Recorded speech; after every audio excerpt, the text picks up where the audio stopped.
Sa video na ito, ipapakilala ko sa inyo ang isa sa pinakapaboritong lutong Pinoy, ang chicken inasal, pero may kakaibang twist. Hindi tayo gagamit ng ihawan, kundi lulutuin natin ito gamit lang ang simpleng kawali. Makikita ninyo dito kung paano natin napapasarap ang manok kahit nasa loob lang ng kusina. Simula pa lang, makikita na agad ang magandang kulay ng manok, yung golden brown na balat na parang iniihaw talaga. Si Kaden, tinuturo na yung chicken inasal ko, halatang excited at gustong tikman. Kita mo sa kilos niya, parang sinasabi na ang sarap niyan, akin na. Sarap talaga pag naa-appreciate ng bata yung luto ko. Ang sikreto ng masarap na chicken inasal ay nasa marinade. Dito natin makukuha ang perfect balance ng alat, asim, at konting tamis. Habang nakamarinate ang manok, unti-unti nitong sinisip-sip ang lahat ng lasa.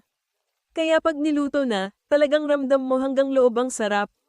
Habang nagluluto, maririnig mo yung satisfying na sizzle ng mantika, at maaamoy mo yung halimuyak ng bawang, kalamansi. Mapapansin ninyo na kahit wala tayong uling o ihawan, nakukuha pa rin natin yung lasa na parang galing sa inasal house. Malambot, makatas, at punong-puno ng flavor bawat kagat. At syempre, hindi kumpleto ang chicken inasal kung walang partner, mainit na kanin at sausawan na toyo na may kalamansi. Pwede mo rin dagdagan ng chili kung gusto mo ng konting anghang.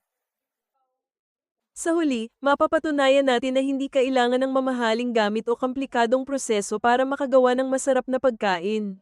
Sa simpleng kawali at tamang timpla, kaya mong magluto ng ulam na pang-level restaurant.